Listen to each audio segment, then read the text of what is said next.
So today you're about to meet one, and just in a couple minutes, one of those hard-working clients, Amanda Stock. Yes, Amanda had the support from a Samaritan therapist as she found her way forward in her journey as a single mom. But her life was changed through her own courage, perseverance, and hope, which is part of the story she is going to share with us today. For those of you that do not know, Amanda is a lifelong Appleton resident.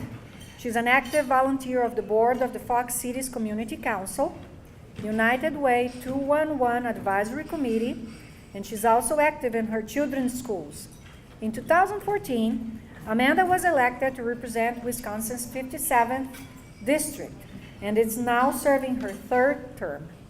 She's happily married now with 4 children, and I ask you to please join me in welcoming State Representative and former Samaritan client, Amanda Stock. We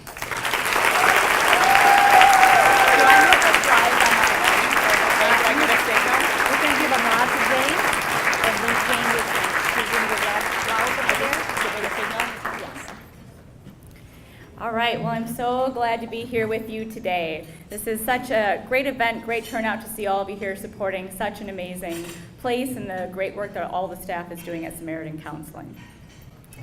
So I want to just start off by saying that as I am here before you today as Representative Amanda Stock, 16 years ago, I don't know if we can put up the first slide, that was me. I was 19. I had just given birth to my son, and honestly, as I sat in the hospital that day, I did not know where I was going to go from there. So I was a freshman in the dorms at UW-Oshkosh. At 19, when I had told my dad that I was pregnant, he basically said I'd better figure out what I was going to do because I wasn't going to stay at his house with the baby. So I literally sat that day in the hospital room, afraid the nurses were going to walk in and see me crying because I didn't know where we were going to leave when they let us go. So generally, that is where I start the story when I'm asked to share my story. And I just want to back up a little bit, though, since we are talking about Samaritan counseling and the role that counseling plays in the lives of the women that we're here to support today, and really all the clients that Samaritan serves. So really the reason why I ended up 19 with a child was that my story starts is that I was born to 2 young parents right here in the Fox Valley. I had a family that suffered with substance abuse. At a young age, I had the unfortunate experience of being a survivor of sexual assault, which led me to the point when I was pretty young of feeling as though my life didn't matter. What happened to me didn't matter. So I didn't make a lot of good choices about the relationships I was in. They weren't very healthy. The things I was doing, the people I was surrounding myself with, because I really didn't think it mattered, and I didn't think my life mattered. And so I ended up here in this photo at 19 with a son. And I was very determined, though, that day. Even though I didn't know what was going to happen and how our story was going to play out, I was incredibly determined that my son was going to have the life I knew he deserved. I didn't know much else, but I knew how much I loved him and how much I wanted his life to be better than mine. So I worked incredibly hard. With the help of resources in our community, like the Appleton Housing Authority, I eventually did secure housing. I went on to get a degree from UW-Oshkosh, though during that time, it was actually incredibly difficult. I had to work 3 jobs to support us because it was just me. When I was 8 months pregnant, my son's father was diagnosed with schizophrenia, which is pretty often that people in their early 20s are diagnosed with schizophrenia. And so it was really clear that it was just me to take care of us and figure out what our future would be. So I had to work 3 jobs at a time while going to school full time. I remember those days working 3 jobs, coming home, taking care of the house and my son, only to sit down and do homework about midnight and literally just cry because I was so tired and didn't know how I was going to keep going every single day. In fact, I know the staff in setting up this event kept trying to get me to write a script. And what I couldn't tell them is that while I do share my story quite a bit, I actually very rarely ever take the time to write it down because honestly, remembering those days is pretty difficult. I really don't like to spend a lot of time going back to those days because there's a lot of judgment when you are a poor single mother. You know, I remember grocery store clerks saying things to me as I would show up to buy my food with my food stamp card. I remember doctors who would look at our chart and see we were on Medicaid and say, oh, well, your son must be a daycare baby, simply because they saw I was on Medicaid, even though he wasn't even in daycare. So just, constant judgment from people, even well-meaning family members who would say things like, well, why are you going to college? You're a single mom. You're never going to be anything. So those are the kinds of messages you hear constantly as somebody struggling, which doesn't do much to help your self-confidence. It doesn't do much to help somebody who's already prone to depression or anxiety. But we eventually did make our way out of that. I eventually did get my degree. I actually ended up working at the Housing Authority as a case manager for people who were in the very same situation I had been in at one point.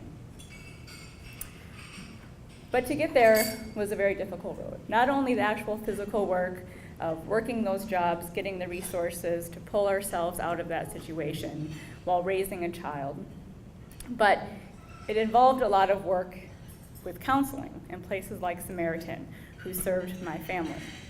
Because certainly there's a lot of trauma that came out of that time. Like I said, I've struggled with anxiety and depression, feelings of worthlessness.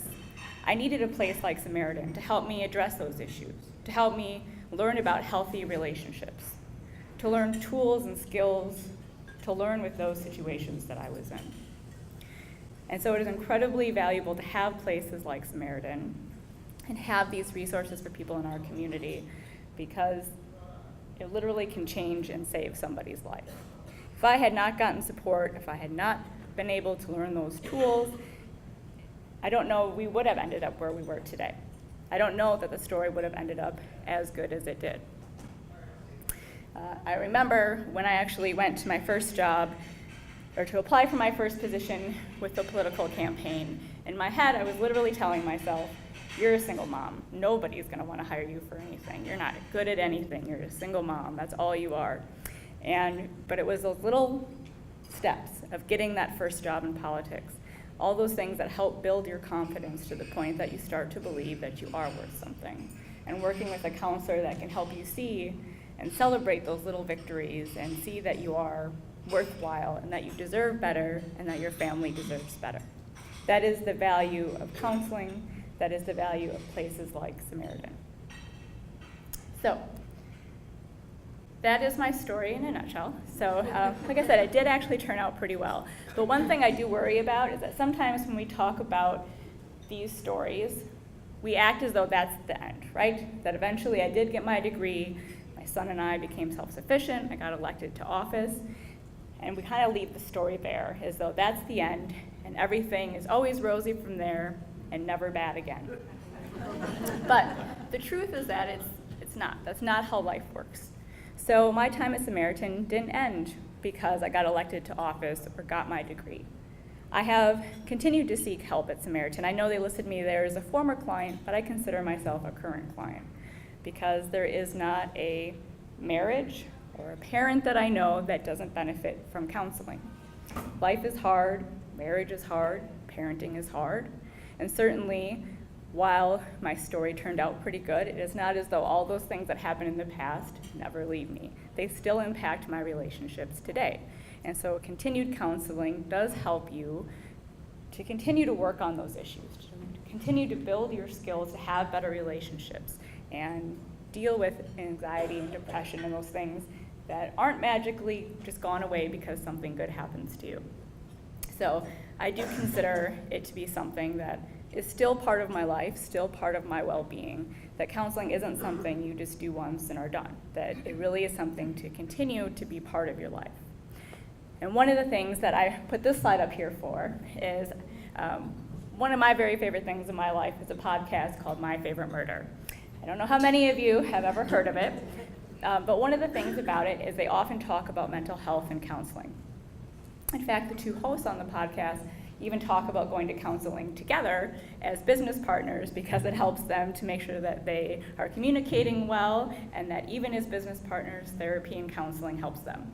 So they talk about it a lot. There's really been a community that has built up around this podcast that really talks about the stigma of counseling and therapy. And the hosts are hilarious, but one of the things, again, that they're constantly doing is talking about their own trips to therapy, including putting up tweets like this, where Karen Kilgariff wrote, "I crushed therapy today." And if you look at the comments, if you go to this Twitter thread, there are really great things, really great comments. One comment was, well, I just cried all day at my therapy session, and Karen Kilgariff wrote, "Crying is crushing it." And I thought that was awesome. But again, it's about the stigma that counseling, while it's important that we come here today to support those people that don't have access, that need help getting access, and that we support that and make it possible for them, it isn't just for those people. Again, counseling and therapy is for everybody. There isn't anybody that can't benefit from counseling. And I just want to make sure we don't ever think about it as being something that's just for those people, or only people who have really hard or terrible stories to tell. Again, counseling is for everybody, and I do want to just make sure we're always careful that while I'm proud to share my story and talk about why counseling mattered to me, and that I did travel a very difficult road, many people have their own stories to tell. And again, counseling isn't just for those stories. It's truly for everybody. And so while I'm glad we're here to talk about access for the people that need help getting there and need help support being able to get that access, I hope that we know we all can benefit from Samaritan, not just those people, and from counseling in general. So again, thank you for making it possible for those people to get help and for your support of Samaritan. We're so lucky to have Samaritan in our community, so I'm so glad to be here with you today.